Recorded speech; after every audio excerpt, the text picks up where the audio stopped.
সুপ্রিয় শিক্ষার্থীবৃন্দ, আন্তরিক স্পেশাল কোচিং এর পক্ষ থেকে সবাইকে জানাই আন্তরিক শুভেচ্ছা।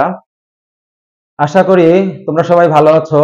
আজকে বরাবরের মতো আমরা 3.1 এর 15 নম্বর একটা অঙ্ক নিয়ে হাজির হয়েছি, যে অঙ্কটা প্রায় সময় পরীক্ষায় এসে থাকে সৃজনশীল আকারে। তো এই অঙ্কটা চলো শুরু করা যাক।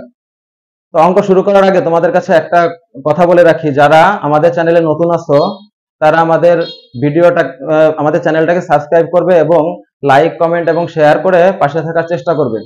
তো চলো অঙ্কটাকে শুরু করা যাক। তো দেখো 14 নম্বর অঙ্ক, 15 নম্বর অঙ্ক। এখানে এই 15 নম্বর অঙ্কে বলা আছে a to the power 4 plus a square b square plus b to the power 4 equal to 8 এবং a স্কয়ার প্লাস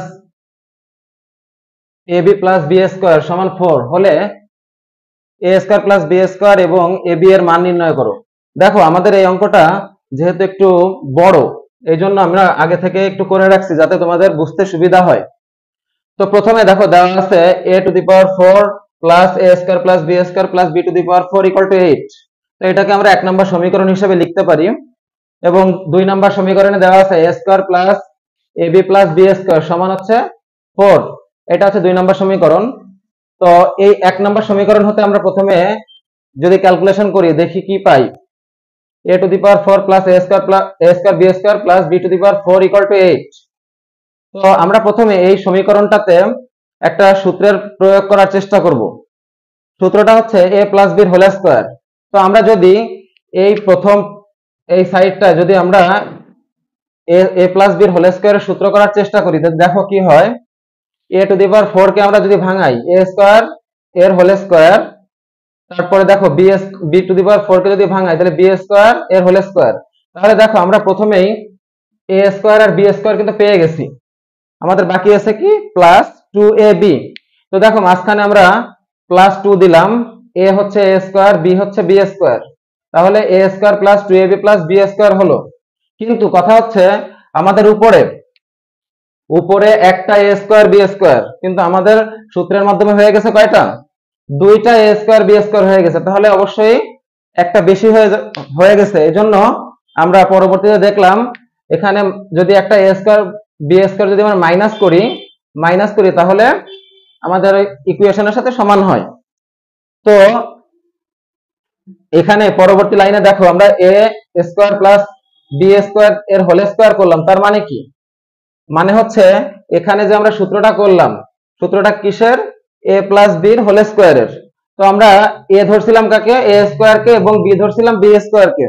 তাহলে দেখো a প্লাস b এর হোল স্কয়ার মাইনাস এই a স্কয়ার b স্কয়ার কে আমরা ab এর হোল স্কয়ার হিসেবে লিখতে পারি। তো লিখলাম সমান সমান 8। এরপরে দেখো a square plus b square এটুকুকে যদি আমরা a ধরি আর ab টাকে যদি আমরা b ধরি, তাহলে a square minus b square একটা সূত্র পড়ে। তো আমরা এই সূত্রটা লিখলাম a plus b into a minus b। তাহলে a কোনটুকু? এটুকু হচ্ছে a প্লাস এটুকু হচ্ছে b, a প্লাস b। আবার এটুকু হচ্ছে a মাইনাস এটা হচ্ছে b, a plus b into a minus b equal to 8। এখন দেখো আমরা যদি এই দুইটা টার্মকে যদি আমরা সাজায় লিখি কি হয়? a square plus ab plus b square আর a square minus ab plus b square সমান সমান 8। তো আমরা এই a square plus ab plus b square একটা মান জানি। দেখো 2 নম্বর সমীকরণে a square plus ab plus b square সমান কত দেওয়া আছে? 4। তো আমরা সেই 4 আমরা মানটা বসাই দিলাম। পাশে দেওয়া আছে কি a square minus ab plus b square গুণ আকারে দেওয়া আছে সমান সমান 8। এবার আমরা এইটার শুধুমাত্র মান বের করব, a square minus ab plus b square এর মান। তাহলে দেখো এই টার্মের সাথে 4 এর সম্পর্ক কি ছিল? গুণ। তো আমরা যদি ডান পাশে নিয়ে যাই তাহলে হচ্ছে কি ভাগ হয়ে যাচ্ছে। তাহলে 8 কে যদি আমরা 4 দিয়ে ভাগ দেই তাহলে আমরা এইটার মান পাচ্ছি হচ্ছে 2। তো এটাকে আমরা 3 নম্বর সমীকরণ হিসেবে রাখি, কারণ আমাদের যে দুইটা উত্তর চেয়েছে যে a square plus b square এর মান কত এবং ab এর মান কত, এই দুইটা মান বের করতে গেলে আমাদের এই 3 নম্বর সমীকরণটা অবশ্যই দরকার। তো আমরা দেখো পরবর্তী ধাপে 2 নম্বর সমীকরণ এবং 3 নম্বর সমীকরণ আমরা যদি যোগ করি তাহলে কি পাই? 2 নম্বর সমীকরণে ছিল a square plus ab plus b square সমান 4, সেটা আমরা এখানে লিখলাম। আবার 3 নম্বর সমীকরণে যেটা পেয়েছি a square minus ab plus b square সমান 2, এটা আমরা পাশাপাশি নিচে লিখে দিলাম।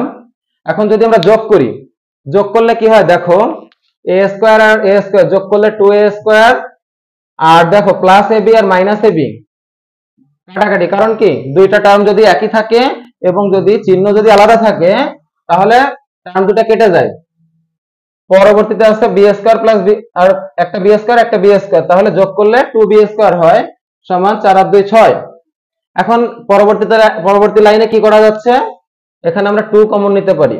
দেখো 2 কমন নিলে কি পাচ্ছি, a square plus b square সমান সমান 6। এখন আমাদের উত্তরের কাছাকাছি আমরা চলে আসছি। দেখো আমাদের প্রথম উত্তরটা যে ছিল হচ্ছে a স্কয়ার প্লাস b স্কয়ারের, তো আমরা এই a স্কয়ার প্লাস b স্কয়ারের মানটা যদি বের করতে চাই তাহলে এই 2টাকে আমাদের অবশ্যই কি করতে হবে, ডান পাশে পাঠিয়ে দিতে হবে। কারণ কি এই a স্কয়ার প্লাস b স্কয়ারের সাথে 2 এর সম্পর্ক কি ছিল, গুণ ছিল। তো আমরা 2টাকে যদি ডান পাশে পাঠিয়ে দেই তাহলে ভাগ হয়ে গেল, 6 কে যদি আমরা 2 দিয়ে ভাগ করি 3 চলে আসলো। অনুরূপভাবে আমরা যদি আবার 2 নম্বর সমীকরণ থেকে 3 নম্বর সমীকরণ যদি বাদ দেই, বিয়োগ করি, তাহলে আমরা অবশ্যই a এর মান পেয়ে যাব। তো আমরা দুইটা সমীকরণ লিখলাম, লেখার পরে বিয়োগের ক্ষেত্রে আমরা কি জানি, বিয়োগের ক্ষেত্রে অবশ্যই আমাদের চিহ্ন পরিবর্তন করতে হয়।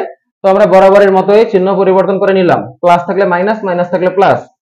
তো এক্ষেত্রে আমরা দেখলাম a স্কয়ার আর a স্কয়ার কেটে যায়, b স্কয়ার কেটে যায়।